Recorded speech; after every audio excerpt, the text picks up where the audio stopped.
Bonsoir à toutes et à tous les variants et bienvenue dans ce 25e épisode du Café Multiverse. Au sommaire de notre émission de ce soir, dans les yeux de Tammy Faye, la vraie claque des Oscars. Voilà, c'est la question qu'on va se poser ce soir. Et je vous Impec. retrouve comme chaque semaine avec mon camarade Greg Dyser et on va commencer par se présenter comme tout le temps. Voilà, voilà. Salut Royeb, je suis auteur de bande dessinée, illustrateur, caricaturiste, bref, je vis du dessin. Et toi? Voilà, et toi, on peut d'ailleurs te suivre dans tes dessins actuels sur ta chaîne Twitch. Voilà. Ben écoute, là oui, c'est vrai que j'ai commencé à diffuser aujourd'hui même, donc là j'en suis à mon deuxième Twitch sur une autre chaîne, et effectivement aujourd'hui je vais essayer de le faire plus régulièrement parce que je suis en pleine création de la BD. Merci d'en parler d'ailleurs, et donc aujourd'hui j'ai fait du storyboard lundi, mardi, on va sûrement faire du storyboard avec le scénariste aussi, et puis après on va commencer les planches, l'ancrage, la couleur, donc venez passer, venez piquer une tête parce que c'est un truc qui se passe. Allez-y, c'est hyper intéressant. En Ah, ce qui me merci. concerne, je suis donc responsable de la communication numérique pour une collectivité territoriale. Et dans une autre scène de ma vie, j'ai joué le rôle de responsable des invités pour les festivals Japan Expo et Comic Con Paris. Voilà. Et puis, à noter Quelle aussi vie. que toutes les semaines, tous les dimanches, je répertorie toutes les sorties de la semaine que je peux trouver sur la musique japonaise. Ça fait 3 ans que je fais ça sur le projet J-Pop Streaming que vous pouvez retrouver dans les descriptions. Ce soir donc on va vous parler du film Dans les yeux de Tammy Faye. Voilà. Un film qui est sorti en fait au mois de novembre dernier, mais aux États-Unis, qui n'était pas encore sorti en France, qui n'était pas encore disponible, qui est disponible depuis cette semaine, et pour une bonne raison, puisqu'il a reçu tout simplement 2 Oscars. Voilà, voilà, voilà. En prélude, Petite explication parce que vas-y. j'ai pas l'histoire. C'était déjà sorti sur Disney Plus Alors non, à justement, il vient de l'origine. sortir de Disney+, sur Disney+, le Oui, lendemain des mais je veux dire, Oscars, ils l'ont quand tu dis annoncé. qu'il est sorti aux États-Unis, il est sorti au cinéma aux États-Unis Au ou cinéma, comment oui, ça oui, se fait? oui. Oui, d'accord. Et il était sorti en France au cinéma ou pas du tout? Pas du tout, a priori. De toute façon, s'il était sorti D'accord. au cinéma, il serait pas Oui, il disponible dès serait pas. maintenant sur Oui, tout à fait. Disney+, à cause de la chronologie des médias. Alors Greg, D'accord. comme j'adore que tu le fasses chaque semaine, est-ce que tu peux nous dire de quoi parle ce film? Ah, alors The Eyes of Tammy Faye. Alors là, j'avoue que pourtant ça paraissait évident, mais c'est un biopic. Voilà, c'est un biopic sur une personne qui a vraiment existé. Comment raconter sans spoiler? C'est une jeune femme qui rencontre, enfin, qui a une histoire assez singulière avec sa famille, qui est très croyante, mais elle est issue d'un premier mariage et du coup elle peut pas aller à l'église. Et bien en fait, elle se trouve une vocation justement. Elle veut prouver quelque chose et elle devient pardon. Comment? Oui, c'est vrai, Que les nounous, elle se met à à prêcher en fait. c'est ça. Avec son Téléévangéliste, en mari. fait. Oui, voilà, télévangile, ça va. D'abord, ils se mettent à sillonner le pays et puis en fait, ils deviennent apparemment ils font rayonner l'évangile à la télévision américaine et ils deviennent des superstars de la religion. Alors, c'est vrai que c'est quelque chose qu'on ne connaît pas forcément en France ni en Europe, les évangélistes. C'est Oui. un domaine qui nous est vraiment assez étranger. Du coup, en ce qui me concerne, je ne connaissais pas du tout ces personnages. Et moi, ce qui m'a intéressé, c'était plutôt de savoir, ben voilà, on a un nouveau film qui a quand même rapporté 2 Oscars, dont l'Oscar de la meilleure actrice, voilà, l'autre étant l'Oscar du meilleur maquillage, mais ça on y reviendra, et costume, et on y reviendra plus tard dans l'émission. Et en plus, c'est un film avec Andrew Garfield, ce qui fait que, mine de rien, c'est notre troisième émission en 25 où on va parler d'Andrew Garfield. C'est assez Oui, on incroyable. va commencer à penser que ça me fait un peu penser, tu sais, à un moment donné, j'étais abonné au Ciné Live et il y avait au moins dans l'année deux ou trois couves sur Johnny Depp parce que entre Pirates des Caraïbes et les autres rôles qu'il jouait, Lone Ranger et tout ça, on avait l'impression qu'il y avait Dieu que pour lui. Et ben peut-être que nous, on va bientôt pouvoir nous accuser d'être les gros suiveurs de Garfield, je ne sais pas. Tout à fait, tout à fait. Sans transition, du coup, on parle du casting. Le casting, Jessica Chastain dans le rôle, Donc, il donc joue c'est elle, Tammy Faye Messner. voilà, qui a donc remporté un Oscar pour ce rôle. Et il faut bien avouer qu'elle est méconnaissable. Voilà. Oui. Alors après, tu sais, je sais pas si tu te rappelles, il y avait, en fait, on dit souvent, c'est une expression un peu consacrée aux États-Unis, qu'il y a des rôles à Oscar et c'est beaucoup, enfin c'est très souvent les rôles très maquillés. Je pense au film Monster, tu vois un peu de quel Ouais, film je veux je parler, vois vaguement, oui, mais je où l'ai pas vu j'ai celui-ci. mince, j'ai oublié son nom, j'aurais dû mieux préparer, mais donc on a l'actrice qui était comment ça s'appelle, une supermodèle, tu vois, et qui d'un seul coup était très grimée avec les joues rembourrées et tout, et puis qui était complètement méconnaissable aussi. Et là, alors autant moi, Jessica Chastain, je l'avais déjà remarqué comme étant vraiment une très bonne actrice que j'ai plaisir à voir. Autant j'ai l'impression il y a un peu ce phénomène-là qui est rentré en ligne de compte, même si elle joue très très bien, il n'y a pas de problème là-dessus, mais effectivement c'est comme tous les biopics hein, sans doute, c'est un film à Oscar parce que les personnages sont très très grimés de plus en plus dans le film, puisqu'ils commencent, ils ont une trentaine d'années, enfin quand on les voit ils sont censés être très jeunes, et puis à la fin de leur vie ils ont beaucoup vieilli. Alors moi, c'est un peu l'inverse. C'est une actrice enfin que je connaissais, hein, de par tous les rôles un peu secondaires quand même qu'elle a fait. D'accord. Je l'avais pas apprécié plus que ça jusqu'ici parce que elle avait vraiment souvent le rôle type de la grande blonde aux yeux clairs qu'on retrouve dans beaucoup de films américains. Moi, elle m'avait jamais transporté plus que ça. Et là, je dois bien avouer que dans ce film, sa prestation m'a complètement scotché. D'accord. Et j'ai eu énormément de mal à la reconnaître. Et je ne parle pas vraiment du maquillage ou des Dès le accessoires. début, quoi. Dès le Dès le début, tu la début, reconnaissais pas. dès le Hmm. début, je la reconnaissais pas. Alors là où on peut lui, enfin, c'est pas très juste en fait ce que j'ai dit au sujet du maquillage parce que il y a, comment dire, tu sais, elle a une, enfin, toi tu l'as regardé en VF, je suppose, comme Non, d'habitude, non, alors ou non? Ah, tu l'as regardé exceptionnellement, en je l'ai VF. regardé en VO. D'accord. Voilà. T'as remarqué, elle a un phrasé très particulier et c'est vrai qu'on sent qu'elle a vraiment bossé le personnage parce qu'elle a Ouais, ce ça c'est petit vrai. rire, tu sais. Je sais Alors pas j'avais comment, commencé à la je le fais regarder très en mal. français, après j'ai basculé en VO assez rapidement, mais Hmm. la version française est assez fidèle d'ailleurs à ce type D'accord. à la tonalité qu'elle avait prise dans le film. Hmm. D'ailleurs, très tôt dans le film, on s'aperçoit que je crois que c'est quand son mari, donc qui est joué par Andrew Garfield, qui joue Jim Baker, vient pour la première fois rencontrer ses parents à elle, donc ses beaux-parents à lui.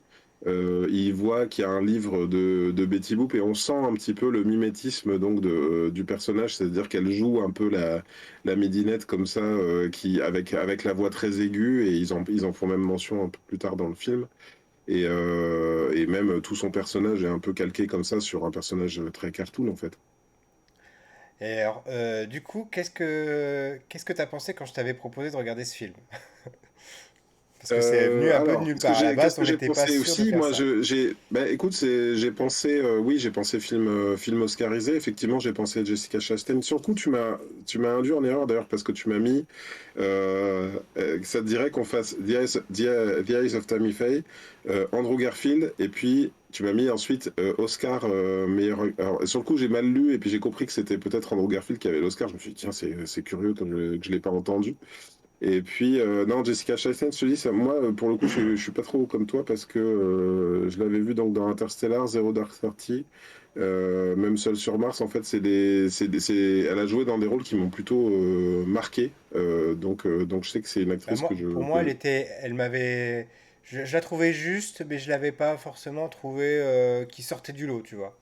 D'accord. Voilà. En tout cas, il y avait déjà une palette, moi, que je trouvais intéressante, si tu veux, de rôles ultra dramatiques ou parfois des rôles un petit peu plus léger. Et là, donc, j'étais un peu curieux d'aller voir, même si c'est curieux parce que j'avais beau savoir que c'était un biopic, je suis pas allé en allant voir un biopic et je pense vraiment, moi, c'est devenu ma bête noire un peu les biopics, même si voilà, bon, je suis content de l'avoir vu. Mais voilà, tu sais, enfin, comme je te disais, la structure même du biopic, c'est-à-dire les gens de rien qui d'un seul coup réussissent, deviennent quelque chose, et puis après, forcément, il y a l'épisode d'échéance, et puis après, le moment où, enfin, désolé si je spoil un peu la structure du film, mais j'ai l'impression que tous les biopics sont comme ça. Le moment de la rédemption à la fin, le moment où tu regardes derrière toi en disant, bon, bah, il y a ça que j'ai mal fait, mais au fond, j'arrive en tant que personnage de fiction inspiré d'un personnage réel a trouvé une forme de rédemption, alors que je pense que dans la vraie vie, tu peux vraiment finir ta vie comme un zonard qui a tout raté, quoi, tu vois, enfin, et est devenu un peu aigri d'avoir perdu. Donc là, voilà, on est dans la structure, effectivement, où à la fin, on se dit, bon, ah, c'est quand même chouette. Voilà. Mais voilà. Après, en plus, je dois avouer qu'il y a le côté religion, moi, qui me met pas très à l'aise. Je sais pas, on va peut-être pas se lancer là-dedans parce que On on va en pas. parlera peut-être un peu plus dans la partie spoiler de toute façon de Mais l'émission dans la même, je veux seconde dire, partie, sur mais l'aspect confession, tu vois, quelque part, c'est quand même un film américain qui s'appesantit encore sur la religion. Alors, catholique, est-ce qu'ils sont vraiment catholiques ou est-ce que vraiment ils sont évangélistes? C'est encore un peu, oui, sans et puis doute, c'est pas, il oui, y a c'est pas des forcément nuances. des domaines qu'on connaît non plus. Voilà, on n'est pas des spécialistes test religion. En tous les cas, je sais que moi j'ai eu un peu du mal. Alors même si au fond ça a l'air de ne pas être réellement le sujet, mais c'est quand même on suit le parcours de personnages qui évoque sans arrêt Dieu. Dieu va me guider, nanana. Bon après il se raconte un peu une histoire aussi. Je pense que c'est plus là que c'est intéressant quelque part et que peut-être que c'est un peu à contre-pied de ce qui peut se faire avec des personnages, par exemple, dans des films qui trouveraient d'un seul coup Dieu et puis qui se diraient, ah, finalement, le film te dirait, ah, bah, tu vois, quand même, quand tu trouves Dieu, tu finis par trouver un sens à ta vie. Là, on sent que on a l'impression d'avoir un peu deux enfants qui jouent avec ça et puis qui ont une autre ambition, mais qui essayent de faire comme tout le monde un petit peu. Ouais, alors sans rentrer trop dans les détails, moi c'est vrai que c'est un peu, si tu viens de l'évoquer, c'est un peu ce qui m'a dérangé dans ce film, c'est que j'ai eu du Mhm. mal à trouver qu'est-ce qu'il voulait nous dire, qu'est-ce qu'il voulait nous raconter. Parce que Mhm. souvent dans les biopics, il y a, comme tu dis, une pseudo-morale ou quelque chose, il y a une conclusion, voilà, si vous avez fait ceci, vous avez cela. Et là, j'ai Mhm. vraiment eu du mal à savoir est-ce que c'était sous l'angle, il y avait pas, il y avait un peu de politique, un peu de thriller, un peu de religieux, il y avait un petit peu d'historique.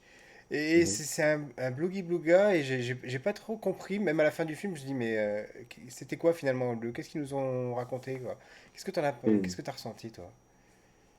Euh, alors j'ai plus ressenti une gêne au début, je te dis, pour le côté la quête de départ, c'est-à-dire ce personnage-là, Tammy Faye, elle est interdite d'église, voilà, pour des raisons un peu idiotes. Elle est Qu'on vous issue révélera pas pour d'un. l'instant. Donc on a ça. Comment? Qu'on ne révélera Euh, pas pour l'instant pour ceux qui n'ont pas vu le film. Oh, bah si, au tout début, on peut Ouais, le dire quand bon, même. Non, elle est c'est dit dès le début, en fait. C'est voilà, qu'elle est née elle voilà, est née d'un mariage précédent. Et on a sa maman, donc, qui est jouée par Cherry Jones. Cherry Jones, qu'on avait vu, qui jouait la présidente dans 24 heures. Je me demandais absolument J'étais où est-ce que je sûr, l'avais vu. Oui, moi je suis j'étais sûr que tu grand avais cette fan de rêve. 24 Je suis heures. allé voir aussi. Je me suis dit, mais dans quoi je l'ai vu? Et en plus, elle me donnait l'impression. Là, elle fait vraiment la mère austère avec les Oh grosses oui, oui, lunettes, oui. la mise en pli. Là. La Enfin, vieille c'est ça. rombière, comme on dit, voilà, En tout vulgairement, cas, non, mais ouais, tu te terrible. dis, et puis en plus, voilà, elle interdit sa fille, sa fille d'église parce que il faut pas. Elle a eu la chance de retrouver le salut entre guillemets. Enfin, tu sens que c'est une famille qui est vraiment très attachée à la religion. Elle a été mariée précédemment. Là, elle est mariée avec un autre homme. Et pour avoir le droit d'aller à l'église, elle cache sa première fille. Donc c'est vraiment moche. Hein.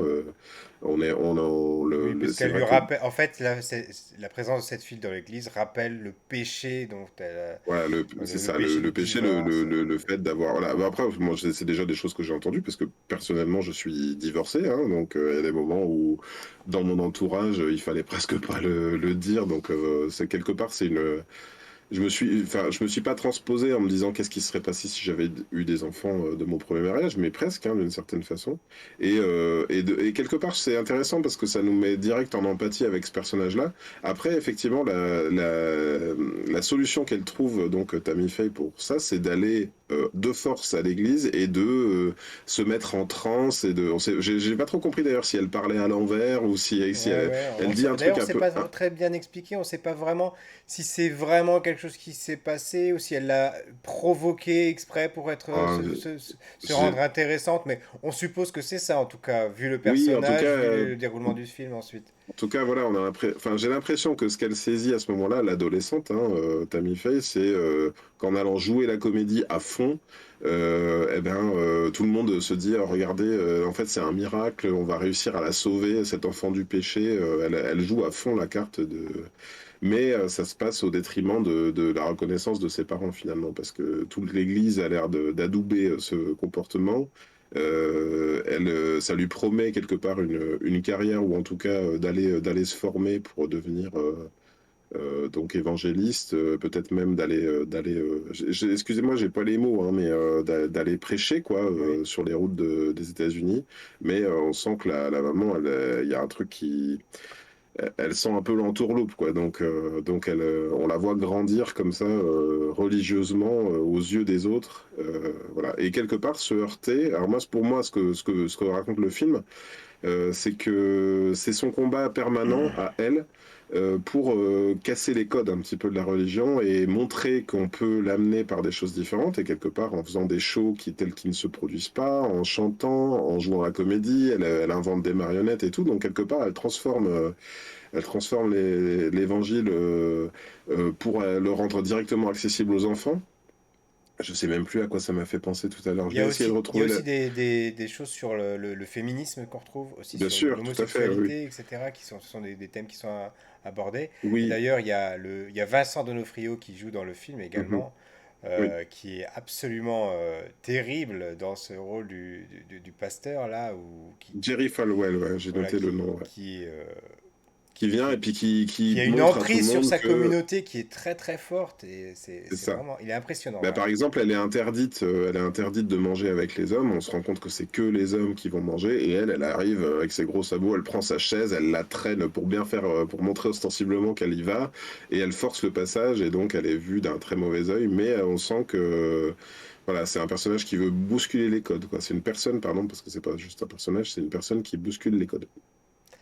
Et donc, deux Oscars, meilleure actrice, meilleur maquillage. Là, moi, j'avoue que j'étais vraiment scotché par cette ambiance années 60, 70, 80. C'est vraiment incroyable, et je suis toujours effaré de cette exactitude, en tout cas de l'impression qu'on s'en fait de par les films ou les séries de ces époques-là qu'on a pu voir. Voilà. Mm. Et c'est vraiment superbe, quoi. En Ouais. plus, il y a beaucoup d'extraits qui sont repris de la télévision, puisque forcément c'était des téléévangélistes, donc ils passaient à la télévision.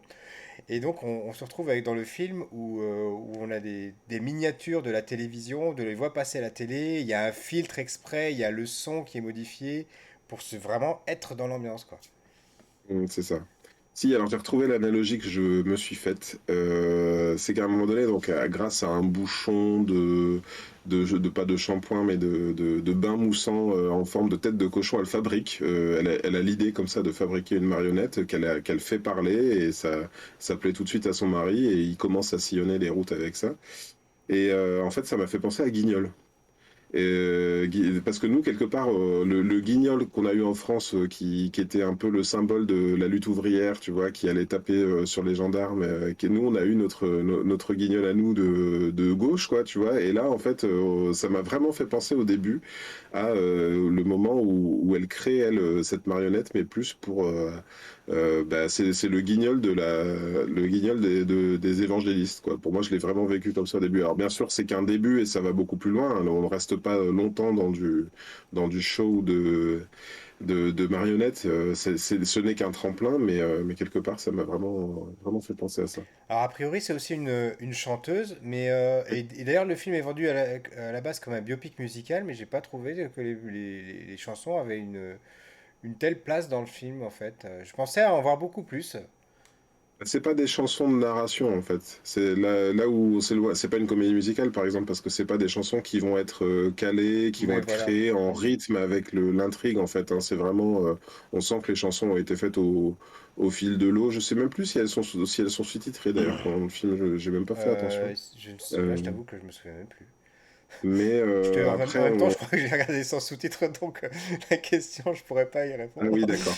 Mais en tout cas, oui, je suis un peu comme toi aussi. La musique, elle est là parce qu'effectivement, elle Mais chante et je puis qu'elle pense que, enfin, performe j'ai pas sur scène. vérifié, mais je crois que c'est les vraies musiques, ces vraies chansons à elle, de toute façon, voilà, c'est les reprises.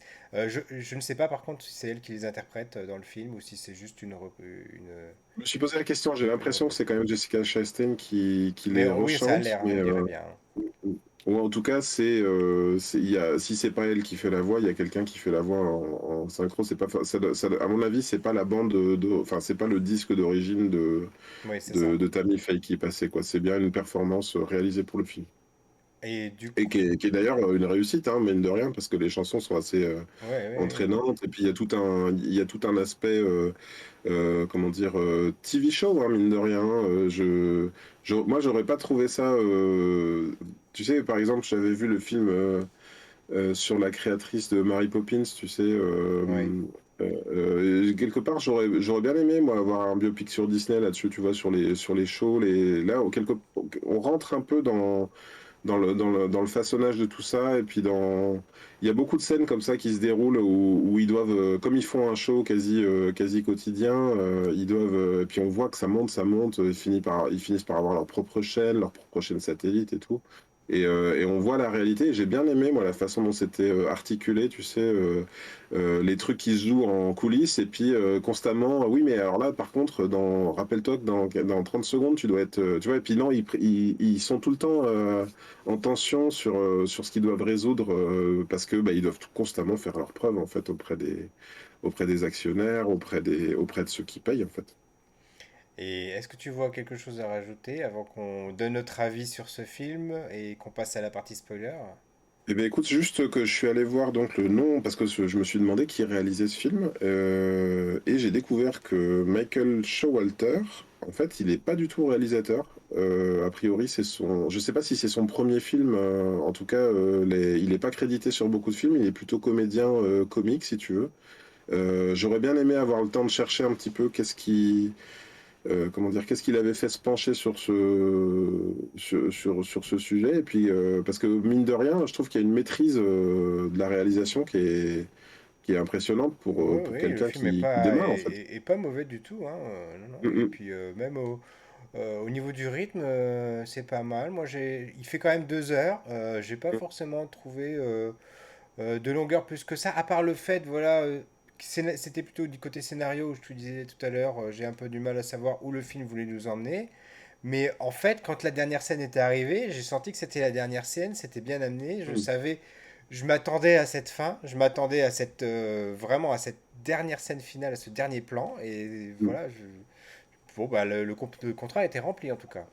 Moi aussi, après je te dis, c'est vraiment du biopic convenu. J'en parle pas plus les thématiques abordées parce que pour moi c'est un peu une révélation du sujet, sans doute, même si je peux dire quand même que globalement, je l'ai senti, enfin, j'ai tout senti venir assez rapidement et que peut-être, alors je sais pas, ça vient de l'écriture sans doute, mais il y a des choses qui sont amenées, tu vois, assez rapidement dans l'intrigue. Bah, le fait qu'ils ont l'air de pas beaucoup consommer leur mariage, par exemple, voilà, il n'y a pas beaucoup de surprises en tout cas. Moi, je trouve que Oui, c'est vrai, globalement, c'est assez convenu, oui.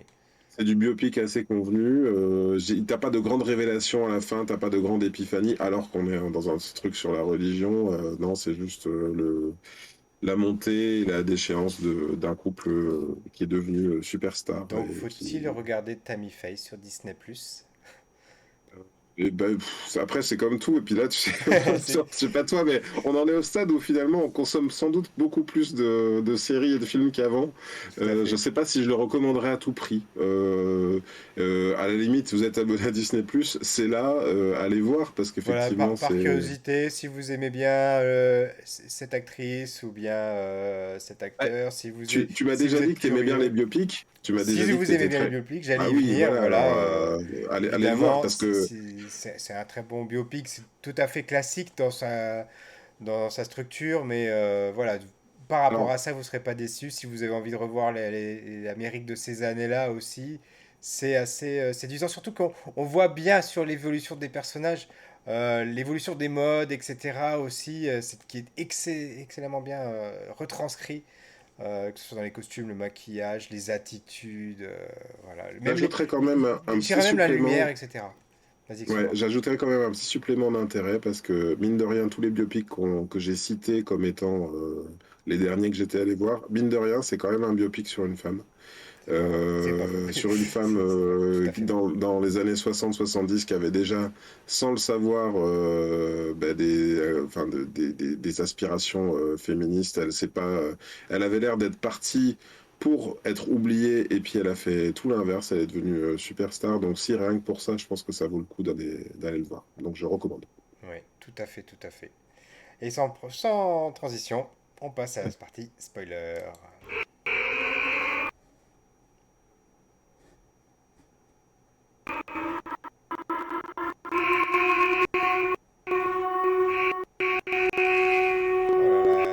Oh là là, ça bug méchamment ce soir. Et alors je me suis dit, mince, Qu'est-ce qui s'est elle a l'air de passé? laguer Ouais, ouais, là, il a l'alerte eu du spoiler. mal, il a eu beaucoup de mal. C'est parce que je sais plus, tu l'as monté sur une moulinette, c'est ça? Ouais, Tu c'est tournes ça. pour Là, je suis en que. train de D'accord. pédaler en même temps, là. Je vous avoue que c'est pas évident, hein. Ah, écoute, c'est la télé. On va dire que c'était la retransmission satellite des années 70. Voilà. Alors, c'est vrai que c'est souvent moi qui lance la partie spoiler, donc ce soir, je te laisse la main. Ah, je lance la partie spoiler. Alors, attends, je sais, mais je me suis même pas préparé. Regarde, j'ai fait n'importe quoi, j'ai pas changé ma lumière. Alors, voilà, je me mets en mode spoiler Voilà. pour dire quoi? Pour dire que on comprend très tôt, alors je sais pas ce que t'en penses, mais on comprend très rapidement que son mari, Jim Baker, joué par Andrew Garfield, est probablement, parce que finalement le film ne se prononce pas beaucoup, ça reste une sorte de mystère, un truc qui pèse sur lui, bah, il est probablement homosexuel, voilà. Sauf que ça ne se dit pas et puis ça ne se vit pas. On s'en rend compte par des petites scènes d'indices, mais dès le Ouais. départ, pour moi, enfin le film, quand il dit alors que ça fait 2 3 mois qu'ils sont ensemble, je sais pas, ou pas beaucoup. Elle dit, ça fait, tu me touches pas beaucoup quand même. Et puis lui, il lui dit, non, mais c'est parce que je suis trop préoccupé par. Donc on comprend assez rapidement, d'après moi, hein, je sais pas comment tu l'as vécu, que le monsieur est homosexuel, donc elle est mariée avec un homosexuel et qu'en plus, donc elle a un peu ce double combat. Et puis, concernant le maquillage, du coup, effectivement, on a on comprend très vite que lui, ça l'a amusé qu'elle ait un livre Betty Boop chez elle quand il va la voir chez ses parents. Alors du coup, elle en joue à mort et puis elle se transforme un peu, probablement dans le but de lui plaire toujours un peu plus. On voit, elle est de plus en plus maquillée. On le sait dès le départ du film d'ailleurs, parce qu'on a une première scène d'introduction du film dans lequel elle s'apprête à faire un plateau télé et donc il y a une maquilleuse qui veut la démaquiller ou la remaquiller différemment et elle dit ah non les fossiles vous touchez pas et puis ça vous pouvez pas l'enlever parce qu'il est tatoué le tatouage autour des lèvres. Alors je connaissais hein, ça mais j'avais l'impression que c'était un peu plus vieux hein. Je pensais pas que déjà dans les années 70 c'était une pratique courante. Et donc, on comprend que en fait, oui, elle a voulu devenir un personnage de cartoon à la Betty Boop, quoi. C'est-à-dire elle a complètement singé ça. Elle est coiffée de plus en plus pareil. Elle a les yeux avec les fossiles. Elle est plus. Comment dire d'ailleurs, au fur et à mesure, elle a tellement de fond de teint qu'elle a vraiment la tête orange avec le reste du corps blanc, hein. Elle est méconnaissable, hein, Jessica Chastain. Et donc, ben, voilà, elle s'est transformée complètement pour devenir bah, Oui, pour l'image qu'elle devenir se fait d'une son superstar. personnage, oui, oui, c'est ça. Ouais, c'est ça. Moi, c'est plutôt. Alors, je sais que c'est un sujet dont tu n'as pas trop eu envie de parler jusqu'ici. Moi, c'est plutôt le côté religieux, tu vois. C'est cette interrogation sur comment interpréter leur religion, tu vois. Donc, la religion catholique, l'évangélisme, etc. De savoir toute la partie, en fait. Toute la partie paix, amour qui est prônée par cette religion-là. Et elle, souvent, elle met les pieds dans le plat en disant, ben, notre religion, c'est ça, c'est le positif, c'est l'amour des autres. Et vous, à chaque fois, vous ramenez ça à des choses matérielles, à des choses égoïstes, etc., à discriminer les gens, parce qu'il y a la discrimination homosexuelle qui est abordée également dans ce film. Et à chaque fois, son combat, c'est aussi ça. C'est, comme tu disais tout à l'heure, elle vient à table, elle se met à la table des hommes. Et là, à chaque fois, elle essaie d'aller plus loin, elle essaie d'aller chercher un autre truc. Elle me dit, mais moi, vous m'avez appris une religion de l'amour, du pardon, de l'acceptation des autres, et je ne me reconnais pas là-dedans. Et donc, c'est pour ça qu'à chaque fois, elle va plus loin là-dedans. Et ça, j'ai trouvé que c'était un aspect hyper intéressant dans ce film. Mm. Il y a un autre aspect qui court pendant tout le film et qui est présent dès le départ. Donc, c'est quand elle fait la rencontre de son futur mari, Jim Baker. Dès lors qu'il va chez ses beaux-parents, en fait, il revient avec une super grosse bagnole. Et elle fait, mais comment t'as fait ça? Et il dit, ah oui, oui, non, mais c'est à qui, voilà, elle dit, à qui est cette voiture? Il dit, elle est à moi et à toi. Et donc, on sent que lui, il est déjà dans, quelque part, il vit déjà au-dessus de ses moyens. Probablement par rapport au rêve américain qu'il projette en fait, c'est-à-dire que lui il pense déjà effectivement qu'il va faire fortune en sillonnant les routes des États-Unis et en fait ça arrive très tôt comment dire, ben, la voiture lui est repris. Tu vois, au début, il dit ah mais je l'avais mis là cette voiture, on me l'a volée. Et il dit à moins que. Et on sent le mensonge aussi. Hein. Je sais pas si dès le départ on le sent. Il y a un défaut de communication entre les deux. Moi, j'ai l'impression d'avoir et quelque part, ils le disent hein, dans le film. À un moment donné, elle lui dit, mais en fait, je suis pas ta mère, quoi. Enfin, moi, je suis pas la mère la figure maternelle que tu attends.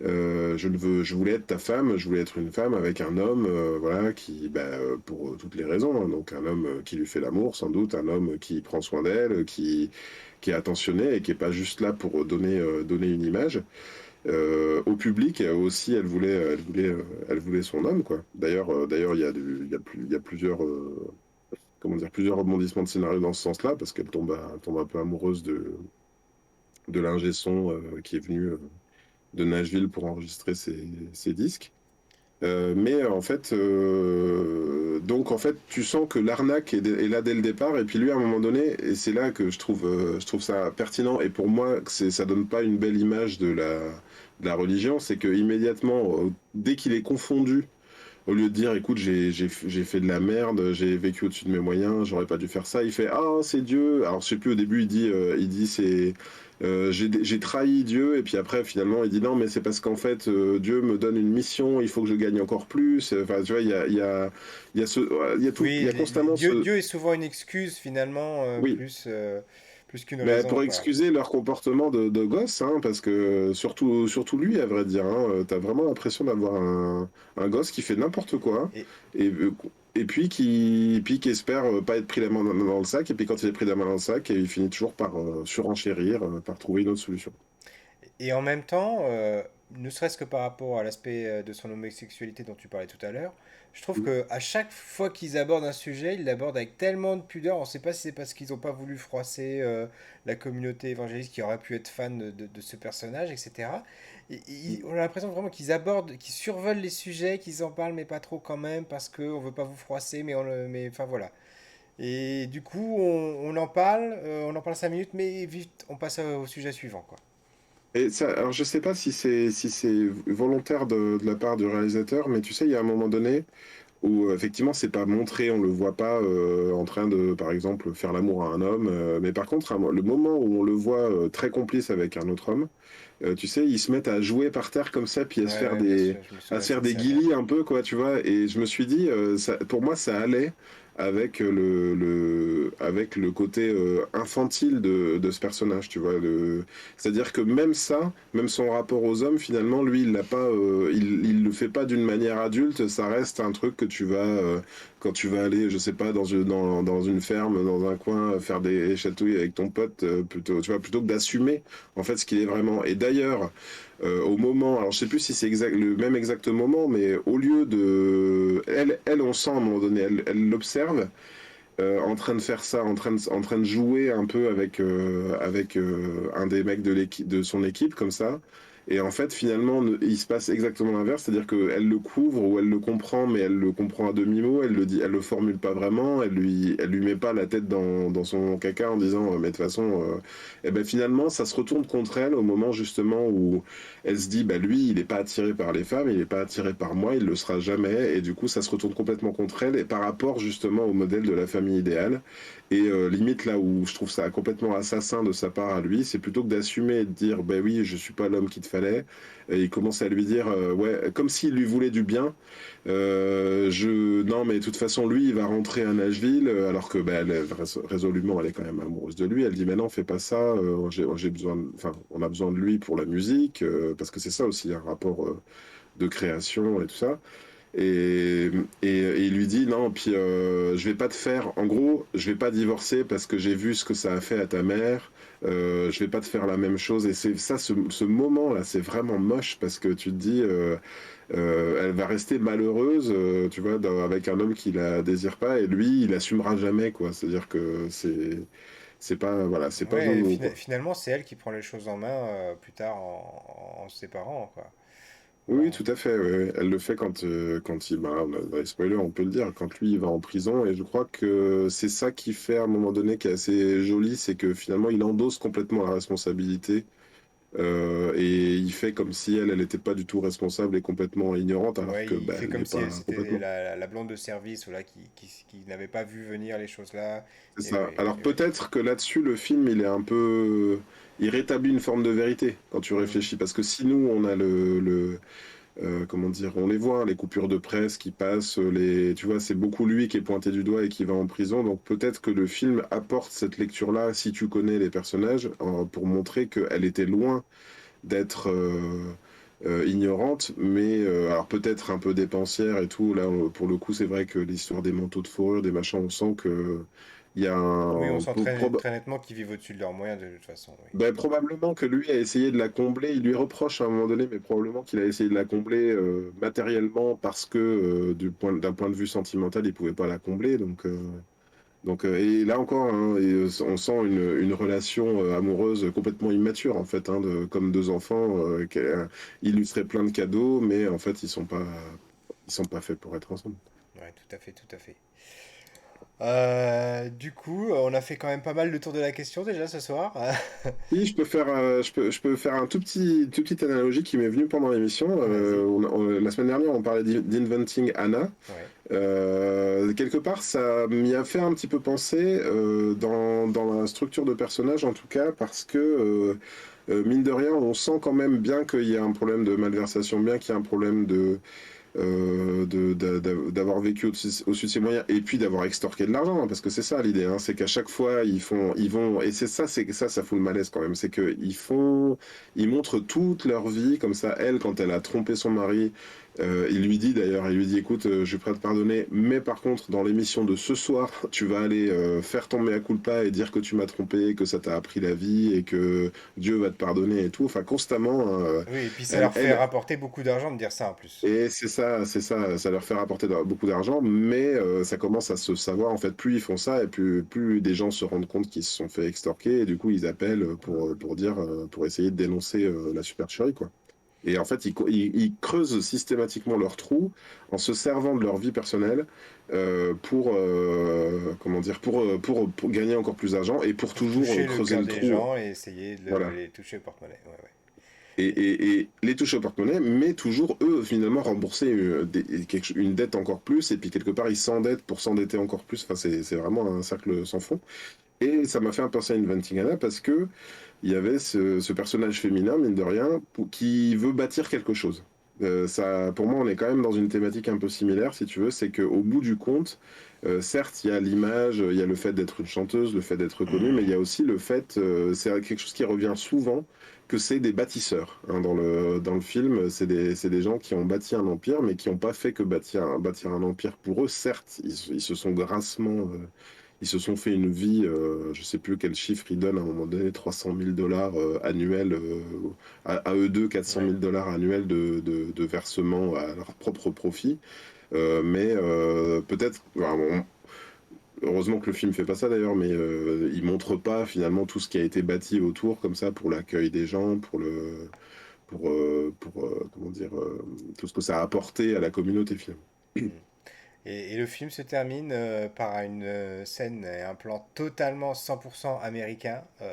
Mm, Je pense que pour des Français, pour nous, c'est too much, quoi. Le mm. drapeau américain qui vole, God bless America. Enfin, là, bon, là, je pense que, voilà, si, on est complètement. Heureusement que c'était la dernière scène parce qu'on est complètement déconnecté du film. Pour moi, j'étais complètement déconnecté du film à ce moment-là en me disant, Et là, je me retrouve plus là-dedans, en fait, hein. as remarqué quand même que c'est son fantasme à elle à ce moment-là. C'est-à-dire que Oui, en oui, fait, c'est ça qui est amusant, oui. elle va, mine de rien, c'est ça, c'est qu'elle va chanter devant. Parce qu'elle est, en gros, elle est invitée par quelqu'un qui a bossé pour elle. Elle est invitée juste à aller chanter parce qu'elle sait chanter et puis qu'elle chante. Qu'est-ce qu'elle va chanter d'ailleurs? C'est Glory Hallelujah. Ouais, c'est ça.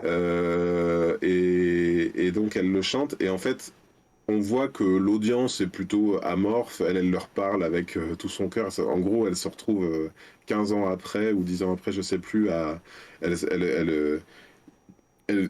comment dire, elle vide son cœur, enfin, de toute son âme, elle va chanter un truc, et en fait, l'audience est un peu, ils s'en foutent, on va dire, parce que Ouais, c'est pas, voilà. ils viennent pas voir son show à elle, elle va juste chanter dans un concert plus large en tant qu'invitée, et elle, dans sa tête, ça se déroule. D'un seul coup, il y a, je sais pas combien, une quarantaine ou une cinquantaine de choristes derrière, il y a effectivement le drapeau américain, comme ça, tout le monde qui chante en chœur, et puis il y a la standing ovation, mais tout ça est complètement dans sa tête, C'est dans quoi. sa tête, oui, effectivement.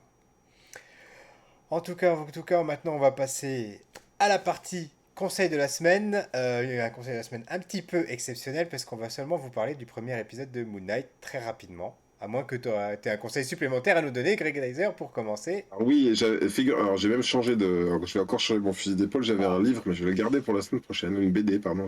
Mais c'est en voyant Vincent Donofrio que j'ai eu une autre idée de recommandation. Mais vas-y, je te laisse commencer par Moon Knight. bah écoute, Moon Knight, premier épisode donc de la nouvelle série de Marvel, avec mince, j'ai déjà oublié son nom. Purée, Euh, ça... Putain, je sais c'est pourtant. terrible, hein, qu'on l'a eu dans Oscar Isaac. Dune, voilà, Oscar Isaac. Du Voilà. coup, il est formidable parce que il est capable d'interpréter des rôles vraiment différents et c'est très important ça pour cette série et je vous en dis pas plus parce qu'on fera une émission évidemment consacrée à Moon Knight une fois que les 6 épisodes seront écoulés. Mais moi j'ai été transporté, j'ai tout, j'ai tout accepté du début à la fin, je me suis pas ennuyé, j'avais même envie de le revoir. C'était top, top, top. Je l'ai vu en VF, on l'a regardé avec les garçons d'ailleurs en VF, parce que nous on regarde les Marvel en VF, c'est comme ça. Voilà. Bah, quand vous regardez en famille.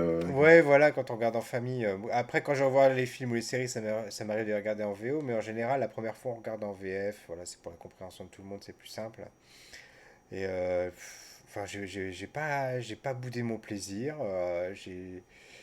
J'ai tout accepté, tout acheté sans problème. On est passé d'une scène à une autre, c'était dynamique. Il y a de l'action, il y a de l'intrigue, il y a du mystère. Ça Une voyage scène. aussi, hein. Pardon? Ça voyage aussi. Ça voyage, voilà, et ça voyage beaucoup même, sans vous en dire plus. Et puis une dernière scène qui est très prometteuse pour les 5 épisodes à venir. Et toi? Ben oui, comme toi. Je pense que, enfin, tu sais, je te dis, je m'attache souvent à des détails et je pense que on peut en parler parce que c'est le tout début. On s'aperçoit donc que le personnage joué par Oscar Isaac, avant de se coucher, euh, place du sable autour de son lit, il s'attache Oui, puis le c'est dans la pied à un bande-annonce en plus, on le poteau. voit. Voilà, en plus c'est dans la bande-annonce. Il met du scotch bleu comme ça sur la porte parce on comprend qu'il essaye de vérifier qu'il n'est pas je pense dans Insomniaque, sa tête, oui, il n'y a pas un insomniaque, comme on dit, somnambule, schizophrène et aussi. qui va pas faire des conneries la nuit. Et puis à un moment donné, dans l'épisode, alors au début on le voit comme ça, ça a l'air d'être un peu quand même un loser. Et puis on s'aperçoit rapidement, enfin il y a une rupture à un moment dans le film où il se réveille à l'autre bout à l'autre bout du monde et il fait quoi? Mais attends, mais où je suis? Il commence à entendre des voix. Non, moi, je trouve ça très très bien. Il y a un truc moi qui m'a un petit peu marqué. C'est Ethan Hawke, tu sais Oui. enfin. C'est marrant parce que je trouve que c'est un acteur qu'on attendait vraiment sur des rôles de gentil, tu sais, à un moment donné, et il fait partie, par exemple, avec Christian Slater ou Kevin Bacon, de personnages qui, en vieillissant, tu vois, ils ont de plus en plus la tronche du méchant, quoi, tu vois, et là, il campe un méchant, pour moi, alors, si tu réfléchis à contre-courant, sur son début de carrière, j'entends, mais du coup, là, vraiment, rien qu'à le regarder comme ça, avec ses Ah cheveux il est hirsutes et terrible, tout, tu il vois, est tu te dis, mais. terrible. Et oui, oui, ça. Voilà. Et puis moi, Oscar Isaac, je l'avais déjà dit dans une émission précédente, mais je crois que j'achète. Hein, quoi qu'il arrive, je peux voir toute sa filmo, à mon avis, à ce garçon. Là, Oui, et puis, j'étais enchanté. et c'est tellement loin de ce qu'on a pu voir dans Dune, dont on a fait une émission précédemment, que c'est ça qui est incroyable. Tu te dis, le mec il est passé de Star Wars, Dune, à Moon Knight, et à chaque fois, une interprétation différente, et toujours très très juste en plus. Mm. Et à la fois, je me suis fait une réflexion, c'est un petit peu spoiler, alors si on est dans les spoilers, est-ce qu'on peut en parler? J'essaye, mais d'une certaine façon, ça me fait penser un peu à Venom. Ouais, ouais. Du moins au Venom du film Venom, tu vois, le côté personnage avec une. Ouais, bah Ah, les garçons m'ont posé la question pendant la série, ils m'ont dit, mais c'est le même principe que Venom? Enfin, tu vois, on s'est interrogé oui, moi, en fait à ce moment-là. en, Bon, en plus avec une ceux qui voix l'ont pas vu un peu comprendront en le curieuse. voyant, ou ceux qui l'ont vu Hmm. comprennent sûrement par rapport à la dernière scène notamment, mais voilà. Voilà, bah, il y a une voix qui lui parle et qui lui dit, mais laisse-moi prendre le contrôle, ou laisse le contrôle à Marc. Il y a le côté double identité. Je dois avouer que c'est un truc, le côté schizophrène qui aurait pu me rebuter un peu, mais la manière dont c'est fait, on va dire l'ampleur de ce qu'il a l'air d'avoir loupé pendant les jours où il était plus en contrôle, et puis on le comprend parce que il y a des personnes qui le rappellent et qui disent, ah mais t'es encore en vie. Enfin, on comprend qu'il y a un truc un peu chelou, ou bien il va à un rendez-vous et puis Il arrive avec 2 jours de retard. avec 2 jours de retard, il fait, mais vous êtes sûr qu'on est dimanche? Alors moi, ça me plaît, ça, la façon dont c'est fait, le côté, mais qu'est-ce qui s'est passé pendant ce temps-là, tu vois, quelle est la partie de la vie qui loupe d'habitude? Voilà, ça me plaît. Voilà. En tout cas, le premier Une épisode m'a série beaucoup donc plu. à voir sur Disney+. Et avant que tu termines Aussi, avec ta recommandation de la semaine, je voudrais faire oui. justement une recommandation à laquelle j'ai pensé en parlant de ça. C'est la série Légion, qui est aussi disponible de mémoire sur Disney+, je crois qu'ils l'ont mis, hein. Elle y est sur Disney+, je l'ai mis dans, j'ai pas encore regardé, mais Et je donc, l'ai mis dans mes. alors, bah, tiens, la recommandation, voilà, si tu as du Ah, temps, ok. mais je sais que tu n'en as pas. C'est une série, donc, une série Marvel, qui parle de la schizophrénie, justement, et qui est un objet cinématographique à voir absolument, parce que c'est incroyable. Il y a un début, il y a une fin, il y a toute une boucle. Il y a une fin, on va dire, un petit peu ouverte. Il y a des choses, il y a des questions qui restent un petit peu en suspens, même si on pense avoir assez facilement les réponses. Mais c'est une série incroyable qui peut d'ailleurs qui pourrait s'intégrer dans le MCU assez facilement de par sa position, on va dire, dans le temps, dans la timeline. Et il faut la voir absolument. L'acteur principal est absolument génial. J'ai oublié son nom, je suis désolé. On l'avait vu dans. C'est lui qui jouait la bête dans la Belle et la Bête avec Emma Watson. J'ai pas vu non plus. Et qui joue dans une série. Il joue dans une autre série, enfin bref, je ne sais plus. Et vraiment, cette série-là, si vous ne l'avez pas encore vue, allez la voir. C'est un objet incroyable. Ça Est-ce que ressemble à c'est rien du tout. Dan Stevens, Dan le comédien? Stevens, effectivement, c'est lui, tout à fait. Donc D'accord, voilà. Et je te laisse la parole pour conclure cette émission. d'accord.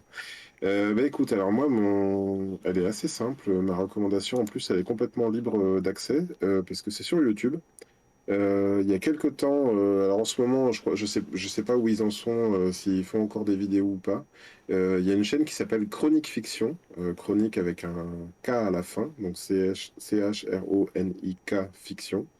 On mettra le lien, comme tu le dis toujours, qui fait deux séries qui s'appellent Le Coroner. Donc on voit quelqu'un qui réalise une autopsie et l'avocat. Et en fait, ça prend complètement le truc à contre-pied parce que le coroner, en fait, il va ouvrir.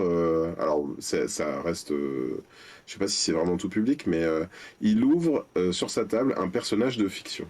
Et moi, j'y ai pensé, j'ai pensé à vous en parler aujourd'hui parce que il y avait Vincent D'Onofrio qui jouait dans The Eyes of Tommy Faye et Vincent D'Onofrio qui jouait également dans Full Metal Jacket. Là, par exemple, une des vidéos, c'est la mort de Baleine cachait un secret. Donc le personnage qui est joué par Vincent D'Onofrio dans Full Metal Jacket. Et en fait, il revoit un petit peu, il refait le fil comme ça de. En gros, il va trouver la vraie raison de la mort du personnage, mais sous le spectre du scénario. C'est-à-dire qu'il va dire, en fait, c'est pas la balle quand il s'est suicidé qui l'a tué. Le moment où il est mort, c'est là.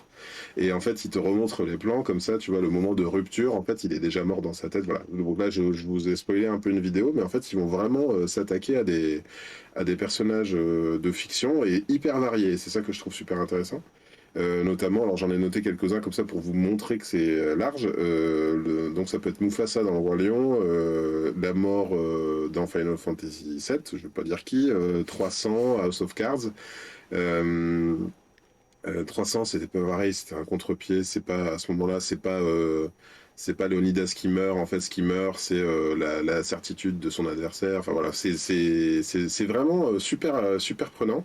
Et donc, comme je disais, ils en ont deux des séries. Ils ont aussi l'avocat. Et alors l'avocat, il est joué par un autre comédien qui est vraiment trop bien. En fait, il vient défendre les méchants des films ou les méchants des séries. Donc là, notamment, c'est là qu'il va parler d'House of Cards. Et ça dure combien Alors, de je temps vous dis, ces épisodes? 10 minutes, 15 minutes, je D'accord. pense. C'est très accessible. De toute façon, moi, c'est le genre de chaîne où quand je commence à en trouver un, j'adore et du coup, je vais tous les regarder. Je vais binge-watcher la. Donc, c'est assez rapide à regarder. Et en plus, la cerise sur le gâteau, c'est qu'ils ont déjà fait des crossovers, le coroner, l'avocat. Et là où j'insiste beaucoup, c'est que c'est pas, on pourrait dire, c'est du YouTube, c'est du fan-made entre guillemets, et pas du tout la qualité des vidéos. T'as vraiment l'impression de regarder une série haut du panier. T'as l'impression de regarder, enfin, c'est produit comme, j'allais dire les experts, mais plus que ça encore, c'est produit comme Les Sopranos, House of Cards. Voilà, Et c'est de c'est la haute français du coup? volée. Ah oui, c'est français, ouais, complètement Bon, français. bah écoutez, raison de plus pour Et le rien regarder. que, de toute façon, vous allez voir le casting, les deux là qui jouent. J'aurais dû noter les deux, les noms des comédiens, désolé pour eux, parce que c'est pas leur faire honneur, mais les deux qui jouent le coroner et l'avocat, rien qu'à la voix, la façon dont ils posent le personnage, c'est du grand art. Parce qu'il y a même un générique de début, tu croirais un générique HBO, quoi. C'est vraiment D'accord. super bien fait. Bon, bah écoutez, on vous mettra tout ça dans les liens Mm. voilà, de la description sur YouTube, Facebook ou bien sur le podcast. En tout cas, bah, je te remercie encore pour cette soirée, cette Merci nouvelle Pierre, soirée, ce 25e épisode. Voilà, déjà. et déjà. Et si tout se passe bien dans nos vies respectives, on vous donne rendez-vous la semaine prochaine, voilà, pour un épisode sur Sonic 2. Voilà. Oh, il va falloir retourner au Va cinéma. falloir retourner au cinéma, effectivement. Voilà. Allez, bonne soirée à toutes et à tous. Ciao, Salut à tous, ciao! à la semaine prochaine.